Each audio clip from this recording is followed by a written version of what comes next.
The first part of the book of Hermas, called His Vision. He who had bred me up sold a certain young maid at Rome, whom when I saw many years after, I remembered her, and began to love her as a sister. It happened some time afterwards that I saw her washing in the river Tiber, and I reached out my hand unto her, and brought her out of the river.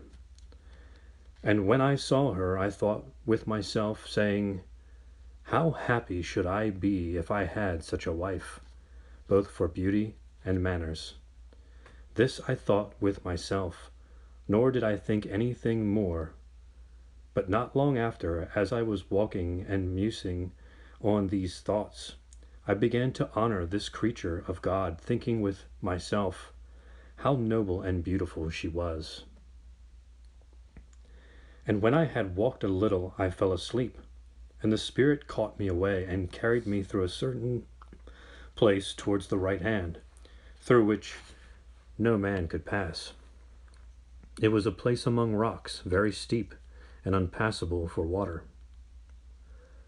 When I was past this place, I came into a plain, and there falling down upon my knees, I began to pray unto the Lord and to confess my sins.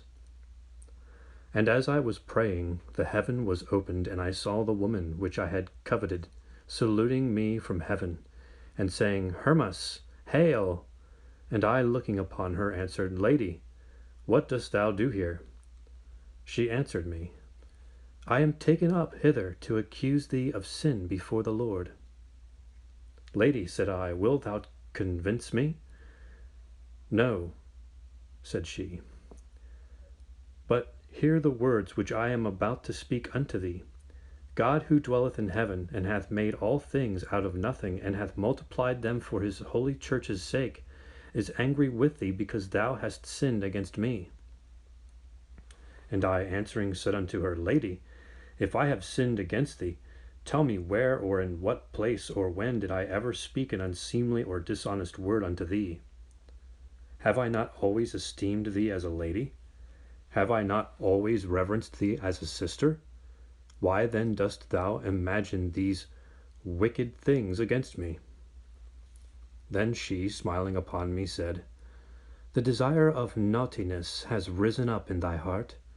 Does it not seem to thee to be all an ill thing for a righteous man to have an evil desire rise up in his heart? It is indeed a sin, and that a very great sin to such a one. For a righteous man thinketh that which is righteous, and whilst he does so and walketh uprightly, he shall have the Lord in heaven favorable unto him in all of his business.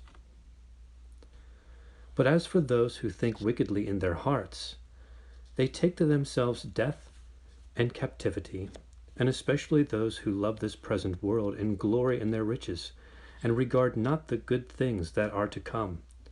Their souls wander up and down, and know not where to fix.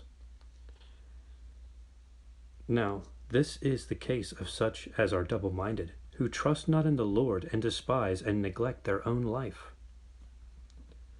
But do thou pray unto the Lord, and he will heal thy sins, and the sins of thy whole house, and of all of his saints. As soon as she had spoken these words, the heaven were shut, and I remained utterly swallowed up with sadness and fear, and said within myself, If this be laid against me for sin, how can I be saved? Or how should I ever be able to entreat the Lord for my many and great sins? With what words shall I beseech him to be merciful unto me? As I was thinking over these things, and meditating in myself upon them, behold, a chair was set over against me of the whitest wool, as bright as snow. And there came an old woman in bright garment, having a book in her hand, and sat alone, and saluted me, saying, Hermas, hail!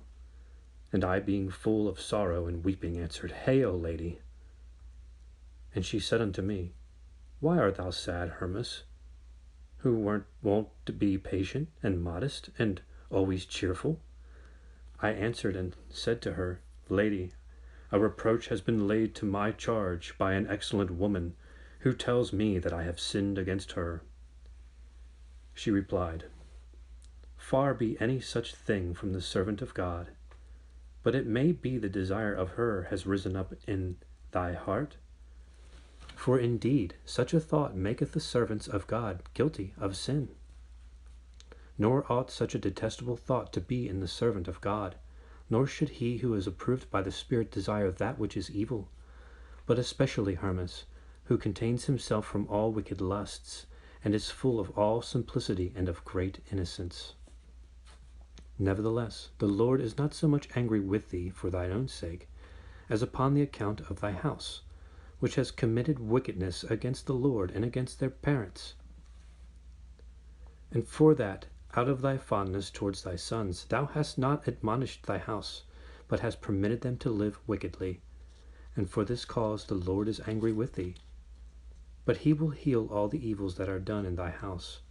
For through their sins and iniquities thou art wholly consumed in secular affairs. But now the mercy of God hath taken compassion upon thee, and upon thine house, and hath greatly comforted thee.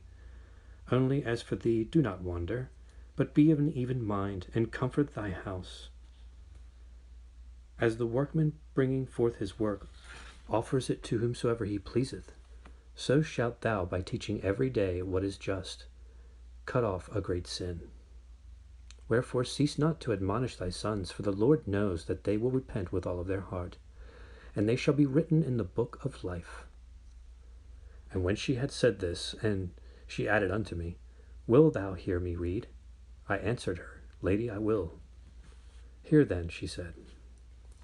And opening the book, she read, Gloriously and greatly, and wonderfully, such things as I could not keep in my memory, for they were terrible words, such as no man could bear. How it be, I committed her last words to my remembrance, for they were but few and of great use to us. Behold the mighty Lord, who by his invisible power and with his excellent wisdom made the world, and by his glorious counsel beautified his creature, and with the word of his strength fixed the heaven and founded the earth upon the waters, and by his powerful virtue established the holy church, which he hath blessed.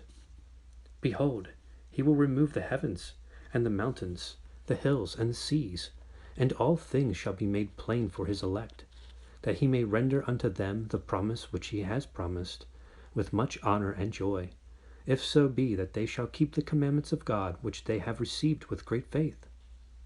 And when she had made an end of reading, she rose out of the chair, and behold, 4 young men came and carried the chair to the east. And she called me unto her, and touched my breast, and said unto me, Did my reading please thee?